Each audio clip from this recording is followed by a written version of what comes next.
साथियों नमस्कार। भारत माता की जय, वंदे मातरम। पिछले अंक में हमने संविधान के निर्माण और उसकी पृष्ठभूमि के बारे में अध्ययन किया था। आज संविधान की प्रमुख विशेषताएं क्या हैं जो भारत का संविधान बनाया, तो यम लक्ष्मीकांत की यह लिखी हुई पुस्तक से विषय लिया गया है, जिसको मैं आपके सामने प्रस्तुत करता हूँ। भारतीय संविधान तत्वों और मूल भावना के संबंध में अद्वितीय है।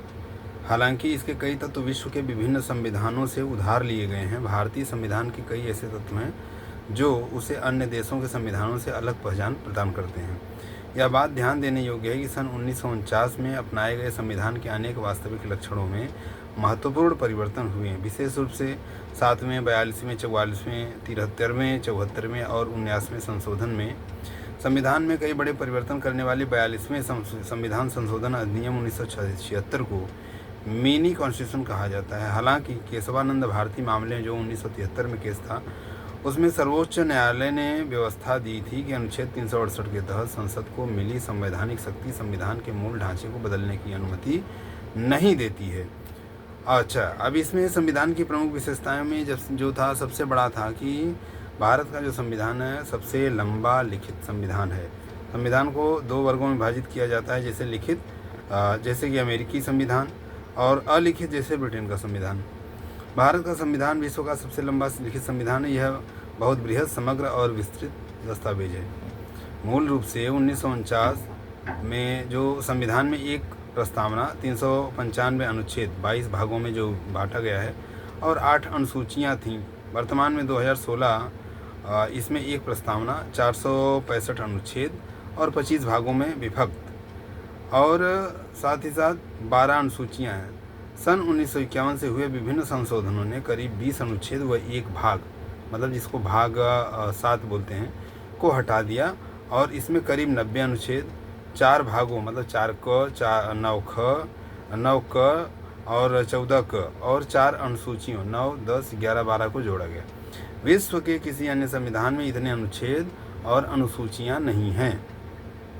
भारत के संविधान को विस्तृत बनाने के पीछे निम्न 4 कारण हैं। एक तो भौगोलिक कारण, भारत का विस्तार और विविधता। दूसरा है कि ऐतिहासिक, इसके उदाहरण के रूप में भारत शासन अधिनियम 1935 के प्रभाव को देखा जा सकता है। यह अधिनियम बहुत विस्तृत था। तीसरा है कि जम्मू कश्मीर को छोड़कर केंद्र और राज्यों के लिए एकल संविधान। इसके बाद आता चौथा, संविधान सभा में कानून विशेषज्ञों का प्रभुत्व। संविधान में न सिर्फ शासन के मौलिक सिद्धांत बल्कि विस्तृत रूप में प्रशासनिक प्रावधान भी विद्यमान है। इसके अतिरिक्त अन्य आधुनिक लोकतंत्र में जिन मामलों को आम विधानों अथवा स्थापित राजनीतिक परिपाटी पर छोड़ दिया गया है, उन्हें भी भारत के संवैधानिक दस्तावेज में शामिल किया गया है। विभिन्न स्रोतों से विहित इसमें संविधान की जो विशेषता है, उसमें विभिन्न स्रोतों से यह लिया गया है। भारत के संविधान ने अपने अधिकतर उपबंध विश्व के कई देशों के संविधानों, भारत शासन अधिनियम 1935 के उपबंधों से है। डॉक्टर अंबेडकर ने गर्व के साथ घोषणा की थी कि भारत के संविधान का निर्माण विश्व के विभिन्न संविधानों को छानने के बाद किया गया है। संविधान का अधिकांश ढांचागत हिस्सा भारत शासन अधिनियम 1935 से लिया गया है। संविधान का दार्शनिक भाग, जो कि मौलिक अधिकार और राज्य की नीति निर्देशक सिद्धांत हैं, उनको क्रमशः अमेरिका और आयरलैंड से प्रेरित है। भारतीय संविधान के राजनीतिक भाग, जो कि संघीय सरकार का सिद्धांत और कार्यपालिका और विधायिका के संबंध में है, उसका अधिकांश हिस्सा ब्रिटेन के संविधान से लिया गया है। संविधान के अन्य प्रावधान कनाडा, ऑस्ट्रेलिया, जर्मनी, यूएसएसआर, जो कि अब की रूस है, फ्रांस, दक्षिण अफ्रीका, जापान इत्यादि देशों के संविधानों से लिए गए हैं।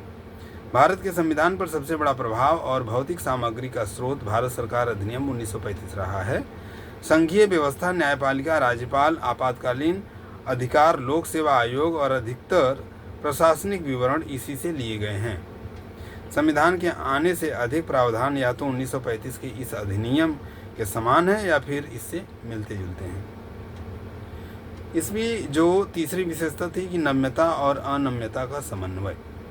संविधान को नम्यता और अनम्यता की दृष्टि से भी वर्गित किया जाता है 2 भागों में। कठोर या अनम्य संविधान उसे माना जाता है जिसमें संशोधन करने के लिए विशेष प्रक्रिया की आवश्यकता हो। उदाहरण के लिए अमेरिकी संविधान लचीला या नम्य संविधान वह कहलाता है जिसमें संशोधन की प्रक्रिया वही हो जैसी किसी आम कानूनों के निर्माण की, जैसे ब्रिटेन का संविधान। भारत का संविधान न तो लचीला है और न ही कठोर, बल्कि यह दोनों का मिला जुला रूप है। अनुच्छेद 368 में 2 तरह के संविधान संशोधनों का प्रावधान है, जिसमें कि पहला है कुछ उपबंधों को संसद में विशेष बहुमत से संशोधित किया जा सकता है। उदाहरण के लिए दोनों सदनों में उपस्थित और मतदान में भाग लेने वाले सदस्यों का 2/3 बहुमत हो और प्रत्येक सदन में कुल सदस्यों का बहुमत जो कि 50% से अधिक है। अब दूसरा इसका क्या था कि कुछ अन्य प्रावधानों को संसद की विशेष बहुमत और कुल राज्यों के आधे से अधिक राज्यों के अनुमोदन से ही संशोधित किया जा सकता है। इसके अलावा संविधान के कुछ प्रावधान आम विधायी प्रक्रिया की तरह संसद में सामान्य बहुमत के माध्यम से संशोधित किए जा सकते हैं। उल्लेखनीय है कि ये संशोधन अनुच्छेद 368 के अंतर्गत नहीं आते। अब एकात्मता की ओर झुकाव के साथ भी संघीय व्यवस्था है, ये अपने संविधान की विशेषता है। भारत का संविधान संघीय सरकार की स्थापना करता है। इसमें संघ के सभी आम लक्षण विद्यमान हैं, जैसे 2 सरकार, शक्तियों का विभाजन, लिखित संविधान, संविधान की सर्वोच्चता, संविधान की कठोरता, स्वतंत्र न्यायपालिका और द्विसदनीय जो पद्धति इत्यादि। यद्यपि भारतीय संविधान में बड़ी संख्या में एकात्मता और गैर संघीय लक्षण भी विद्यमान है, जैसे एक सशक्त केंद्र, एक संविधान, एकल नागरिकता, संविधान का लचीलापन, एकीकृत न्यायपालिका, केंद्र द्वारा राज्यपाल की नियुक्ति, अखिल भारतीय सेवाएं, आपातकालीन प्रावधान इत्यादि। फिर भी संविधान में कहीं भी संघीय शब्द का इस्तेमाल नहीं किया गया है। दूसरी ओर अनुच्छेद 1 में भारत का उल्लेख राज्यों के संघ के रूप में किया गया है। इसके 2 अभिप्राय हैं। पहला, भारतीय संघ राज्यों के बीच हुए किसी समझौते का निष्कर्ष नहीं है, और दूसरा, किसी राज्य को संघ से अलग होने का अधिकार नहीं है। इसी वजह से भारतीय संविधान को निम्नांकित नाम दिए गए हैं, जैसे कि एकात्मकता की भावना में संघ, अर्थ इसका है कि संघ, K C Wheare bargaining federalism, Morris Jones, cooperative federalism, Granville Austin, federation with a centralising tendency, Ivor Jennings व अन्य। यह प्रमुख विशेषता रही। अगला है कि सरकार का संसदीय रूप। यह भारतीय संविधान का एक विशेष गुण है। भारतीय संविधान ने अमेरिका की अध्यक्षीय प्रणाली की बजाय ब्रिटेन के संसदीय तंत्र को अपनाया है। संसदीय व्यवस्था विधायिका और कार्यपालिका के मध्य समन्वय व सहयोग के सिद्धांत पर आधारित है, जबकि अध्यक्षीय प्रणाली दोनों के बीच शक्तियों के विभाजन के सिद्धांत पर आधारित है। संसदीय प्रणाली को सरकार के वेस्टमिंस्टर रूप, उत्तरदायी सरकार और मंत्रिमंडलीय सरकार के नाम से भी जाना जाता है। संविधान केवल केंद्र में ही नहीं बल्कि राज्य में भी संसदीय प्रणाली की स्थापना करता है। भारत में संसदीय प्रणाली की विशेषताएं निम्नलिखित हैं, जैसे कि वास्तविक व नाम मात्र कार्यपालकों की उपस्थिति, बहुमत वाले दल को की सत्ता, विधायिका के समक्ष कार्यपालिका की संयुक्त जवाबदेही, विधायिका में मंत्रियों की सदस्यता, प्रधानमंत्री या मुख्यमंत्री का नेतृत्व, निचले सदन का विघटन अर्थात लोकसभा अथवा विधानसभा। तो इस प्रकार से यह कुछ विशेषताएं रहीं जो अपने संविधान की थी, वो हमने आपके सामने रखी। अगले अंक में आगे का विषय रखेंगे। धन्यवाद। जय हिंद, जय भारत।